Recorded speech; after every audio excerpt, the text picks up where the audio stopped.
Allahu Akbar, Allahu Akbar. Bismillahirrahmanirrahim. Assalamualaikum warahmatullahi wabarakatuh. Alhamdulillah wa syukurillah, la haula wala quwata illa billah.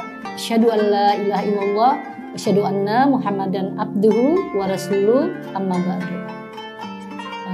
Anak-anakku sekalian dan sahabat-sahabat semua yang dirahmati Allah, bersyukur senantiasa kita haturkan kehadirat Allah yang mana di hari Ramadan kali ini ya kita masih diberikan banyak nikmat oleh Allah ya, berupa nikmat sehat, nikmat iman, nikmat sempat kita untuk bisa berpuasa di bulan Ramadan di tahun ini ya.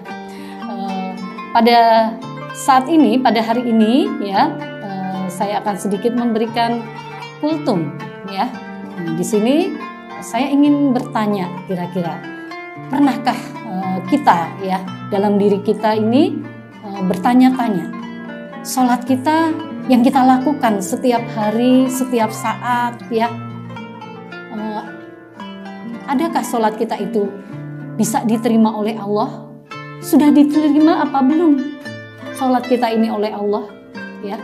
Diterima nggak sih sholat kita oleh Allah ya?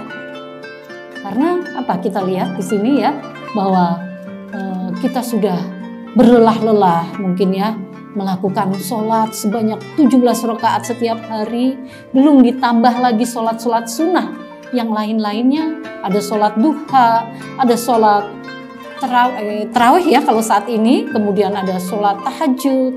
Tapi apakah sholat kita ini diterima oleh Allah ya? Mari kita lihat ya jawabannya. Sebenarnya diterima nggak sih sholat kita ini ya? Paling tidak ada 3 tanda bahwa sholat kita itu diterima oleh Allah. Yang pertama adalah tandanya ketika diri kita ini merasa jijik dengan perbuatan keji dan perbuatan mungkar, maka artinya itu sholat kita diterima oleh Allah. Kenapa? Ini didasarkan pada surat Al-Ankabut ayat 45 yang bunyinya, Inna sholata tanha anil fahsya'i wal munkar. Sesungguhnya bahwa sholat itu bisa mencegah perbuatan keji dan perbuatan mungkar.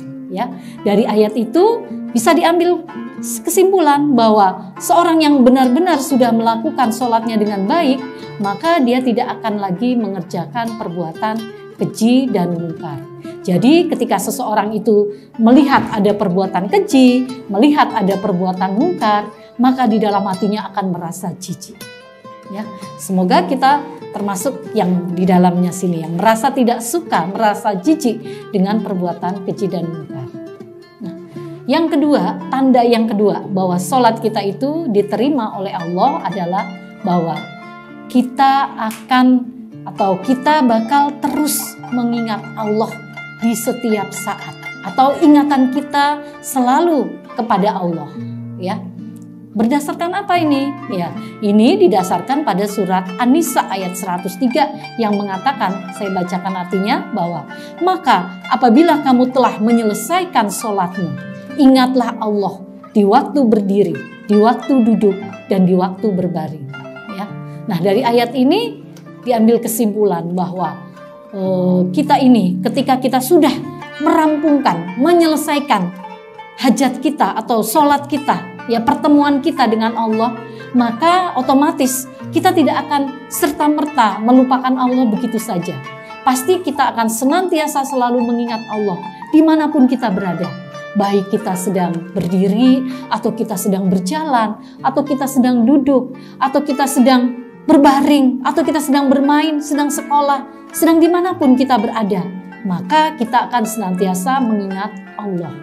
Maka ketika kita sudah mengingat Allah secara terus-menerus, itu tandanya bahwa sholat yang kita lakukan adalah bisa diterima oleh Allah.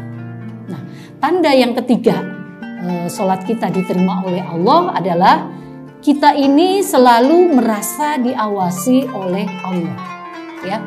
Jadi tadi ya melanjutkan yang kedua tadi bahwa dimanapun kita berada, ya, apapun yang kita lakukan, ya, maka kita senantiasa merasa ada yang mengawasi, ya. Siapa dia yang mengawasi? Yaitu adalah Allah, ya.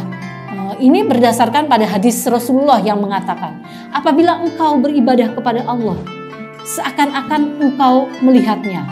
Maka apabila engkau tidak melihatnya, maka sesungguhnya Allah melihatnya. Ya, berarti di sini adalah kita ini harus ya mempunyai atau bisa memiliki sifat ihsan. Ya, jadi senantiasa kita merasa diawasi oleh Allah dimanapun kita berada. Ya, apapun yang kita lakukan, ya Allah mengawasi kita. Sedang ulangan, ya, sedang mungkin berbicara, sedang bergaul dengan teman-teman, tentu kita tidak akan melakukan perbuatan atau misal berbohong atau yang lainnya, atau misal ketika kita sedang ulangan kita tidak nyontek atau dengan yang lainnya. Karena apa? Karena kita sedang diawasi oleh Allah, ya. Nah, ketika kita sudah merasa punya perasaan seperti itu, ada yang mengawasi kita, itu tandanya kita sudah, sholat kita itu sudah bisa diterima oleh Allah. Ya, jadi anak-anakku sekalian, semoga kita bisa ya sifat 3 tanda ini semoga bisa melekat pada diri kita. Jadi kesimpulannya dari apa yang tadi saya sampaikan, bahwa kalau kita sudah sholat tapi kita masih lalai atau kita belum bisa mencegah perbuatan keji dan mungkar, maka tentunya sholat kita harus dipertanyakan kembali.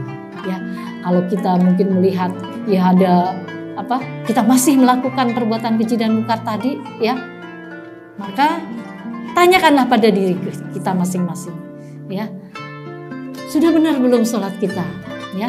Jadi garis besarnya adalah bahwa sholat kita itu bisa mempengaruhi baik dalam kehidupan kita, ya. Jadi ternyata kalau kita sholat ternyata kita masih lalai dan masih bermaksiat kepada Allah, maka kembali kita tanyakan lagi, sudah benarkah sholat yang kita lakukan? Ya, semoga yang sedikit ini dapat memberikan manfaat yang begitu besar buat kita semua, khususnya buat saya pribadi. Billahi taufik wal hidayah. Wassalamualaikum warahmatullahi wabarakatuh.